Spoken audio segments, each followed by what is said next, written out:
श्रीनगर में उमर कैबिनेट की बैठक खत्म हो चुकी है। विधानसभा सत्र की तारीखों पर मोहर लगी है। 13 अक्टूबर से विधानसभा का 7 दिन का सत्र हो सकता है। विधानसभा का सत्र बुलाने को लेकर उपराज्यपाल को सिफारिश भेजी जा चुकी है। उपराज्यपाल की मंजूरी के बाद, उनकी मोहर के बाद ये तारीख फाइनल हो जाएगी। दरअसल संवैधानिक प्रावधानों के अनुसार जम्मू कश्मीर पुनर्गठन अधिनियम यानी कि जम्मू कश्मीर रीऑर्गेनाइजेशन एक्ट 2019 में ये कहा गया है कि विधानसभा के 2 सत्रों के बीच 6 महीने से ज्यादा का अंतर नहीं होना चाहिए। पिछली बार सदन की बैठक 29 अप्रैल को हुई थी। ऐसे में कानूनी प्रावधानों के तहत अगला सत्र 28 अक्टूबर से पहले किसी भी स्थिति में बुलाना जरूरी है। इसीलिए कैबिनेट की जो आज बैठक हुई उसमें 13 अक्टूबर से सत्र की सिफारिश की गई है और इस सिफारिश को उपराज्यपाल मनोज सिन्हा के पास भेज दिया गया है। उनकी मंजूरी के बाद, उनकी मोहर के बाद 13 अक्टूबर से विधानसभा का सत्र शुरू होगा। 7 दिनों का बताया जा रहा है कि यह सत्र है और ऐसे में कई जनता से जुड़े हुए मुद्दे हैं। इसके अलावा रिजर्वेशन का मुद्दा है, स्टेटहुड का मुद्दा है। कई महत्वपूर्ण मुद्दों पर इस सदन में तीखी बहस, तीखी नोकझोंक देखने को मिल सकती है। साथ ही साथ जनता से जुड़े हुए मुद्दे भी इसमें उन पर बहस और चर्चा की जाएगी।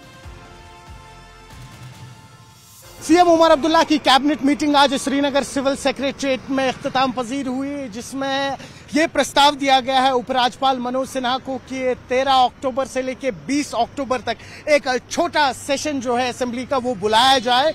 और ये प्रस्ताव अब उपराज्यपाल मनोज सिन्हा के सामने गया है जम्मू कश्मीर गवर्नमेंट की तरफ से।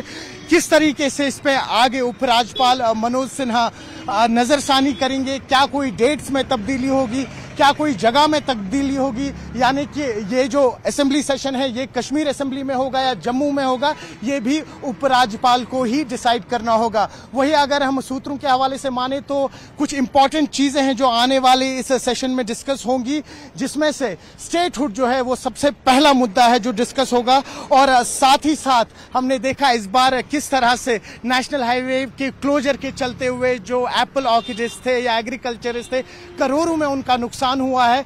सुनने में आ रहा है कि एक सेशन स्पेशली इन एग्रीकल्चरिस्ट के लिए भी बुलाया जाएगा। और वही साथ ही साथ रैशनलाइजेशन ऑफ रिजर्वेशन जो स्टूडेंट्स का सबसे बड़ा मामला है उस पर भी डिस्कशन होगा। और रेगुलराइजेशन ऑफ डेली वेजेस जो नेशनल कॉन्फ्रेंस के मंशूर में था उस पर भी थारो डिस्कशन होगा। अब मैटर ये करता है कि कुल 7 दिन का वक्त दिया गया है, 7 दिन का प्रस्ताव दिया गया है, यानी कि 13 तारीख से 20 तारीख तक, 13 अक्टूबर से 20 अक्टूबर तक।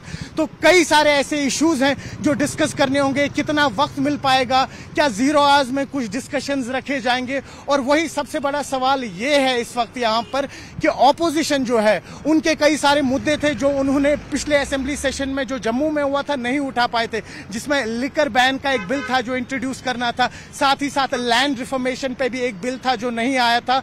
तो वही किस तरह से ऑपोजिशन नेशनल कॉन्फ्रेंस को घेराव करेगा और वही नेशनल कॉन्फ्रेंस जो है जो इस वक्त यहाँ लोगों के मुद्दे हैं उनको कैसे एड्रेस करेगा, वो 13 तारीख को ही पता लगेगा।